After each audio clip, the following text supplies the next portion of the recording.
ಹಾಲುಮತ ಅಮೋಘ ಸಿದ್ಧರು ಭಂಡಾರದ ಒಡೆಯ ಹಾಲುಮತ ಸಾಂಸ್ಕೃತಿಕ ನಾಯಕರಲ್ಲಿ ಒಬ್ಬರು. ಶಿವನವರ ಪುತ್ರ. ಬಿಜಾಪುರದ ಮುಮ್ಮಟಗಿರಿ ಇವರ ಕಾರ್ಯಕ್ಷೇತ್ರವಾಗಿದೆ. ಪುರಾಣಗಳ ಪ್ರಕಾರ ಇವರು ಭೂಲೋಕಕ್ಕೆ ಬರುವುದಕ್ಕೂ ಮುಂಚೆ ಕೈಲಾಸದಲ್ಲಿದ್ದರು. ಅಲ್ಲಿ ತಮ್ಮ 6 ಜನ್ಮವನ್ನ ಶಿವನ ಆರಾಧನೆಯಲ್ಲಿ ಕಳೆಯುತ್ತಾರೆ. ಇವರ ಈ ಭಕ್ತಿಗೆ ಮೆಚ್ಚಿದ ಶಿವನು, ನೀನು 7ನೇ ಜನ್ಮಕ್ಕೆ ಭೂಲೋಕದ ಉದ್ಧಾರಕ್ಕಾಗಿ ಹೋಗಬೇಕು ಎಂದು ಹೇಳುತ್ತಾರೆ. ಇದಕ್ಕೆ ಒಪ್ಪಿಕೊಂಡ ಅಮೋಘ ಸಿದ್ಧರು ಶಿವನಲ್ಲಿ ಕೆಲವು ಬೇಡಿಕೆಗಳನ್ನ ಇಡುತ್ತಾರೆ.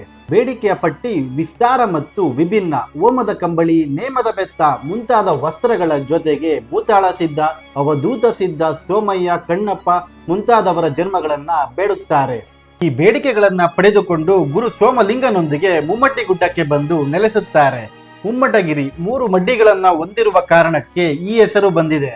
ಅರಕೇರಿ, ಜಲಗೇರಿ ಮತ್ತು ಸಿದ್ದಾಪುರ ಎಂದು 3 ಮಡ್ಡಿಗಳು. ಇವರು ಸಿದ್ಧ ಸೋಮನಾಥನೆಂಬ ಅಂಕಿತದಲ್ಲಿ ಹಲವಾರು ವಚನಗಳನ್ನ ಕೂಡ ಬರೆದಿದ್ದಾರೆ. ಆದಷ್ಟು ಈ ವಿಡಿಯೋನ ಶೇರ್ ಮಾಡ್ತಾ ಇದೇ ತರ ಅಪ್ಡೇಟ್ಸ್ಗೆ ನನ್ನ ಪೇಜ್ನ ಫಾಲೋ ಮಾಡಿ.